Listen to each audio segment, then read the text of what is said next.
Thank you for joining us. It's now time for Media Watch with Nick Rushworth. And Nicholas, we're going to start out with Syria, some cyber conflict going on. Yes, Rebecca, Reuters, we all know it as perhaps the leading news agency in the world. It's in the papers every day. It provides all the feeds, a lot of the feeds anyway, that we use in 24/7 News. And it was hacked. One of its Twitter accounts was hacked. That was over the weekend. There we can see that website there, Reuters Tech. That was on Sunday. Now, getting into that site, the fake tweets, the hoax tweets were saying, well, the rebels are doing really badly in Aleppo. There were a series of tweets running down the opposition forces in Syria. Now, that whole story is being covered by this website here, Mashable. There you can see the headline, Reuters Twitter hacked by pro-Assad activists. Now, prior to Sunday, on Friday, there was a hacking into Reuters.com's blog posting engine. Again, the same message.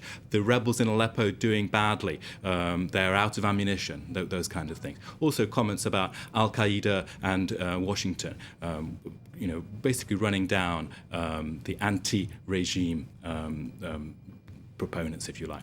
Now, that also is being covered in the main papers. This is the Irish Times, and there you can just see that headline there. Disinformation flies in Syria, in Syria's cyber war. So what we've got, of course, if you remember a few weeks ago, earlier in the year, we had that situation where the Syrian government's email were hacked into. I'm sure you must remember that. That's right. So a cyber war. Assad's private email as well. That's right. Yeah, we had all the scandal about Asma's his wife, yes. shoes.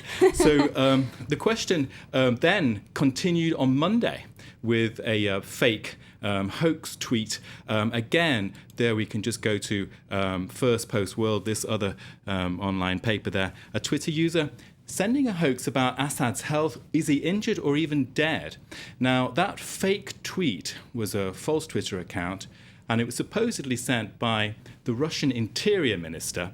Now, the Russian Interior Minister doesn't even have a Twitter account, Rebecca, so it could not be true. So basically, that was then again messages saying, suggesting that the rebels, the opposition, had infiltrated Yes, this time. we could see both pro and anti-Assad forces at work here through these spoof tweets. Yes, exactly. Hoax tweets. What's really going on? The Huffington Post is asking that question. There we can see the tweets there. According to unconfirmed report from Russian diplomats, Assad has been killed today. Obviously, as I said, that tweet account from the Russian Interior Minister doesn't even exist.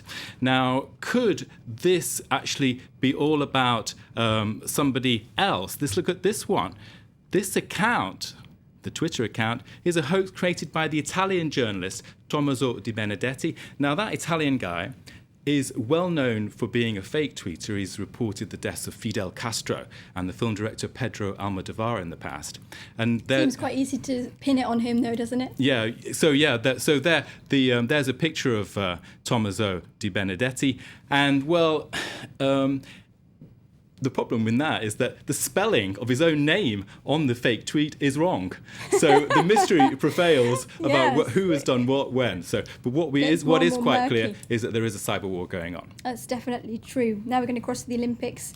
Apparently we're all doing the Bolt, Nicholas. We are indeed. I don't know if I can do it. Well, let's do it. I'll have a go. This is the Bolt there. You go like Which that. Which arm goes where? Is well, it it's this not way so or this easy. way? The Slate is reporting on this, and there you can see a fun example of kids at Heathrow Airport with Usain Bolt. And we can have a look at another one there. We can see clearly Prince Harry doing the He's Bolt. at a bit of an odd angle.